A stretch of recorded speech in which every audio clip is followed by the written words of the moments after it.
Ndodhemi në Dërmi, buzë malit e shdeti, ndërkohë që ndodhemi tek Bletari Muskaj, që është në parkun e Dërmiut. Si që shikoni, është Ferdinandi, pronari dhe bletari që është i njohur jo vetëm në Shqipëri, në Fier, por edhe jashtë kufive të vendit, pasi ka dhënë dhe ka marrë përvojë në rritjen e bletëve dhe në cilësinë e mjaltit e prodhimit dhe në produkte të tjera, jo vetëm brenda vendit, por dhe jashtë vendit, deri në Amerikën e Largët, në Francë, në Europë, në shumë vende.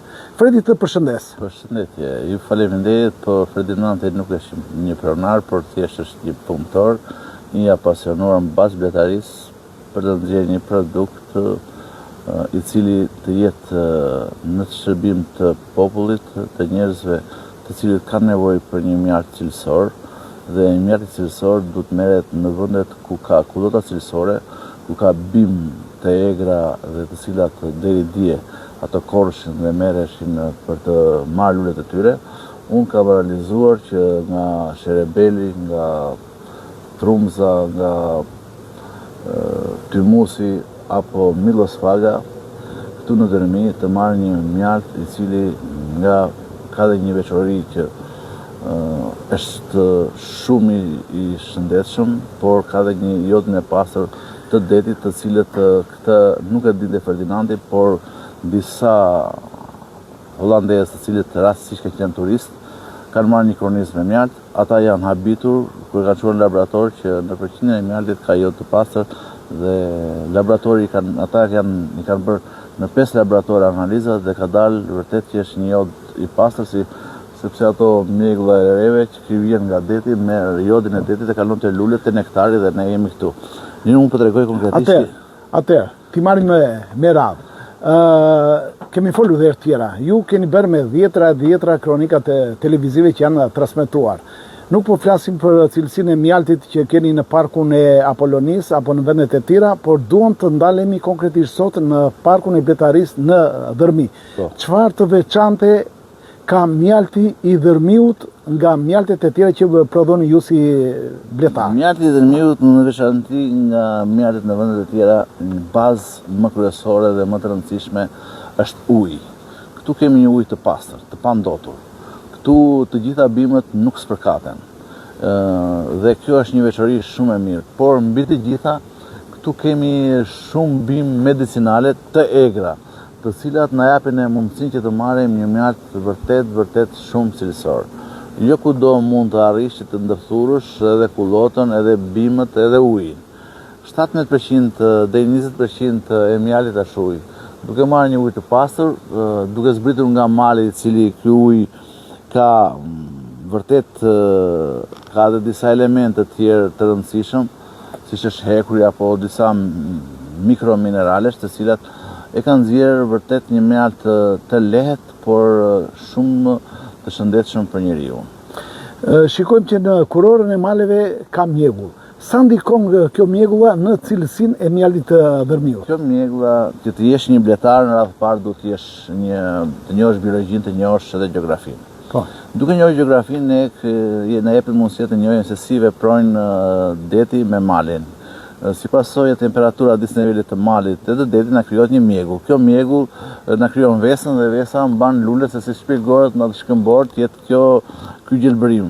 Është vesa e detit që lulet apo bimët e marrin nëpërmjet djethesh marrin ujin. Veçori tjetër e këtij mjalti thatë që është shija e veçantë që mirë dhe nga kriprat, nga stalaktitet edhe jodi. Jodi sepse është buzdetit. Buzdetit sepse kalon vesa atje, por këtu është një bim përsërisht kam thënë, është një bim e Mersinës, një bim e taravojore që vetëm pjesa e mesdheut e ka, jo kudo mund të gjesh. Këtu është më bollak, këtu ka vetëm lulet egra. Këtu nuk ka as blektori, nuk spërkat me njeri, kështu që ky mjalt për këtë prandaj është i veçantë. Atëre, po zgjedhim rastësisht këtë koshere këtu. Mund të hapësh dhe ta shikojmë? Po ta shikojmë se çfarë ka bërë koshere këtu. Çfarë ka brenda? Po ta shikojmë. Është në gjendje të mirë apo jo? Po, në përgjithësi të gjitha bletët Dy kaçe normalisht janë bletë të cilave u kemi bën kaç sepse kanë ardhur për mjalt dhe normalisht duhet të jenë të mira. E marrim me kujdes. E shikojmë që ju bën përshtypje që bletët janë shumë të qeta. Po. Bletët janë të qeta për një arsye të vetëm sepse kullota është e bollshme. Po ta shikoni këtu me imtësi. Të japim pak tym për të na larguar pak poshtë.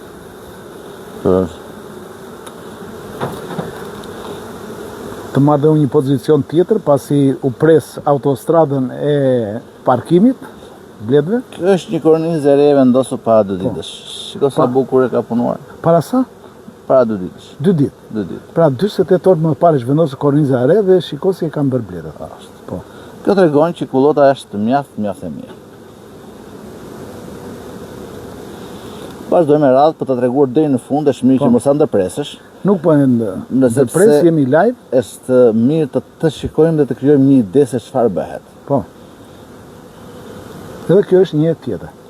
Kjo është një kornizë e cila si shikoni ju, ka filluar edhe mbyllja. E ka mbyllur që se ky quhet maturimi i mjaltit. Po. Këtë akoma se ka maturuar dhe ka mjalt të ri të bollshëm.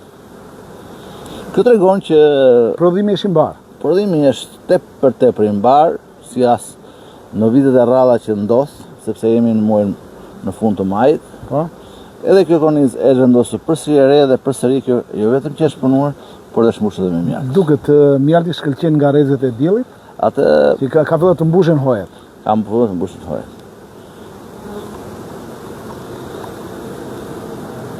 Vazhdojmë përsëri. Këtu kemi mjalt dhe pjellje të freskët. Po.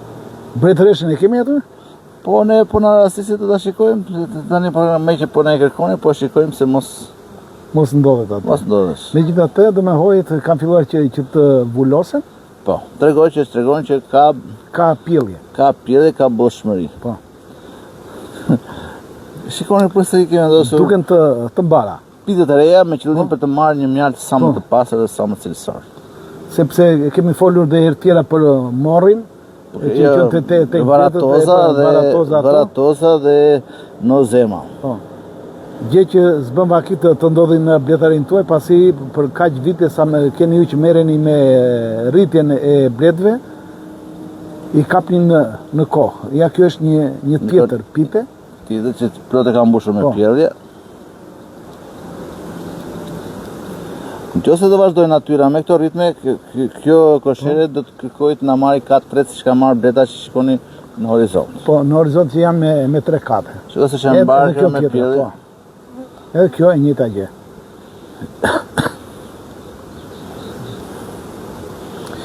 Kemi te pite 4 që ne kemi vendosur dhe përsëri kjo ka punuar, e re.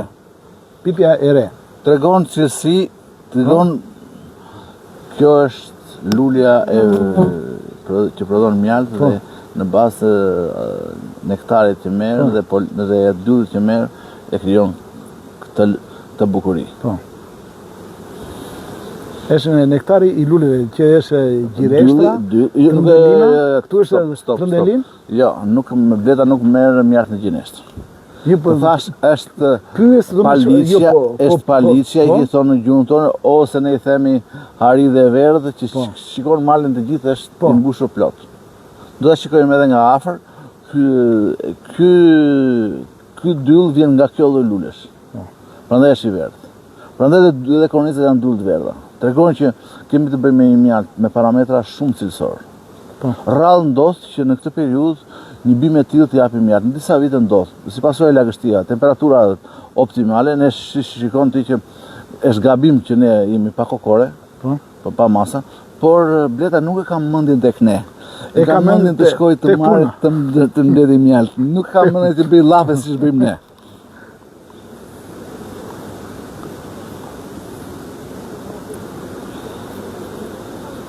Tjetër. Ja vazhdon me pjellje, me mjalt. Ja dhe këteja me pjellje, me mjalt. Tregon që duam apo s'duam neve, se afër në kësaj kosheres duhet i vëmë një kat tjetër. Duhet bëni gati për t'i çuar edhe një kat tjetër, nga 2 bet me 3.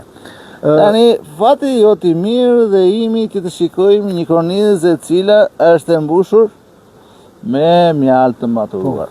Po, pa. Ja. Po. E shikon? Po. Edhe është vullosur. Ka është quhet e maturuar. Po. Kështu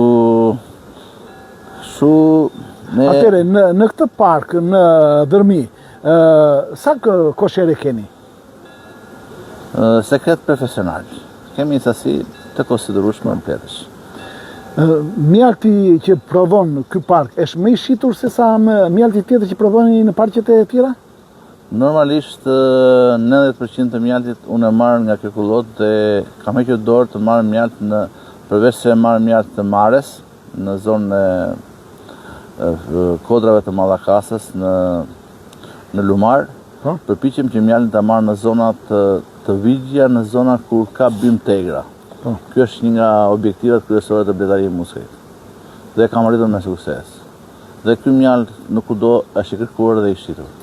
Shpesh herë ju keni ngritur dhe shqetësimin që nuk ka një laborator për ta certifikuar prodhimin jo vetëm tuaj, por të gjithë bletëritësve, me qëllim që të njohin dhe tregun ndërkombëtar.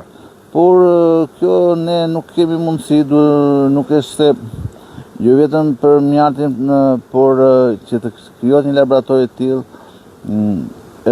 duhet ndërhyrja e shtetit shqiptar dhe nëpërmjet krijimit të këtij laboratori ne do të kemi mundësinë që ta tregtojmë mjaltin nëpërmjet një fletë analizave të nxjerrë nga ky laborator në mbar botën. Pra të jetë certifikuar. Certifikuar. Mjalti jon ka shumë bletarë që prodhojnë shumë. Si Ferdinandi ka me 10 ose me 100 bletarë që prodhojnë mjalt të gështenje, mjalt të sherebeli. Shqipëria afron zona të konsiderueshme me mjalt të cilësor. Nga jugu në veri. Nga bisedat që kemi bërë bashkë dhe herët e tjera, pasi njihemi prej shumë vitesh, juve jeni ftuar shumë herë dhe në panajire jashtë vendit, brenda vendit, jeni ftuar edhe në takimet e ndryshme ku keni dhënë dhe keni marrë përvojë. Që mund të na thoni për këto takime që keni krijuar dhe keni marrë pjesë edhe në panajire? Unë jam i ftuar që nga Arabia Saudite në për panajire të mjaltit, në Francë, në Itali, në Gjermani. Kam qenë në shumë seminare për se si duhet të mbashtrohen bletët dhe si duhet të ketë një prodhim sa më të pastër dhe më organik. Bota sot lufton që të fusi medikamente në bletari që janë organike dhe jo medikamente që lënë mjaltin mbeten në mjalt.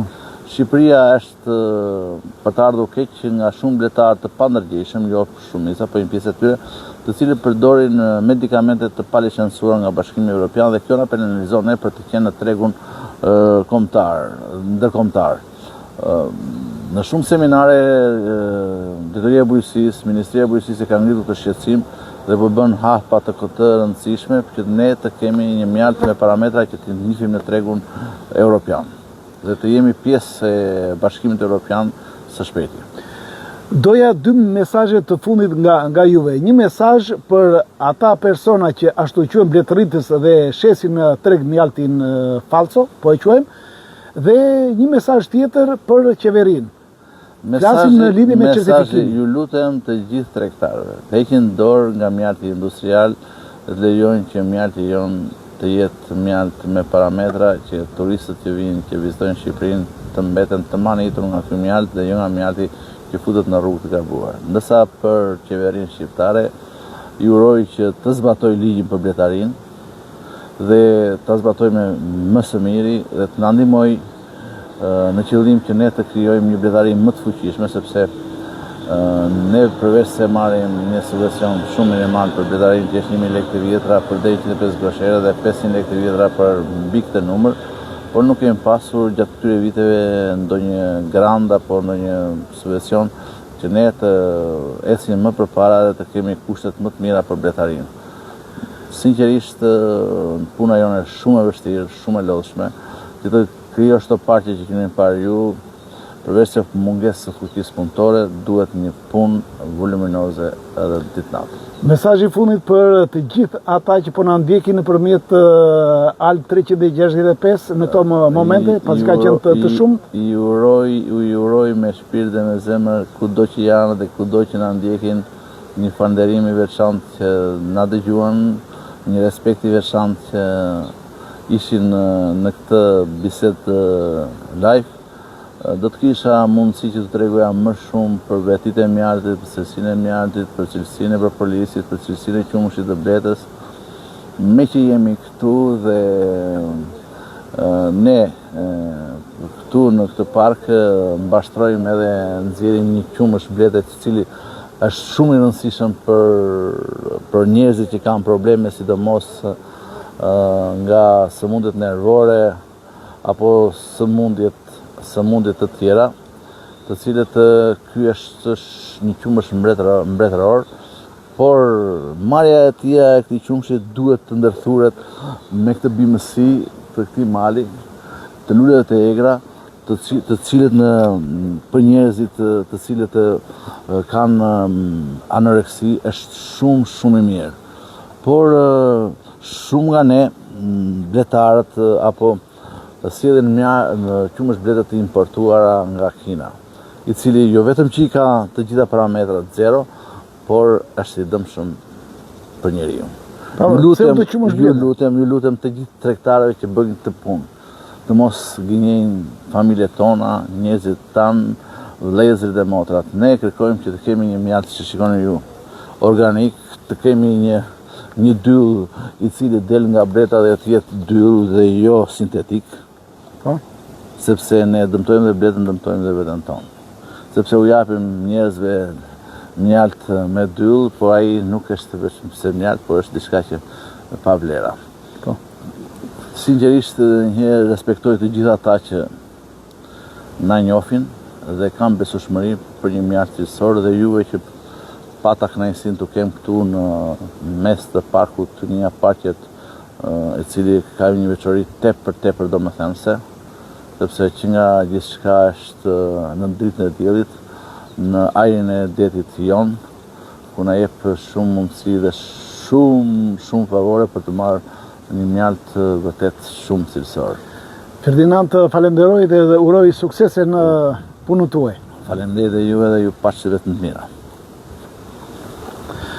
Pra, jemi në Dërmi, në parkun e bletarisë Muskaj. Prej vitesh ndodhet në fshatin e Dërmiut, ku nga mali dhe në këmbët e malit e Zhdeti, me jodin dhe me lulet e egra, me bimësinë e egër, prodhon mjaltin i cili ka veti shumë të mirakuruese, ushqyese, që ka treg jo vetëm në Shqipëri, por edhe në qytetet e tjera të Shqipërisë, në Kosovë, në Maqedoni, pse jo nga menaxhimi i mirë që i ka bërë punës, nga marketingu, prodhimi i tij shitet edhe në vendet të ndryshme të Evropës apo dhe në Amerikën e Largët.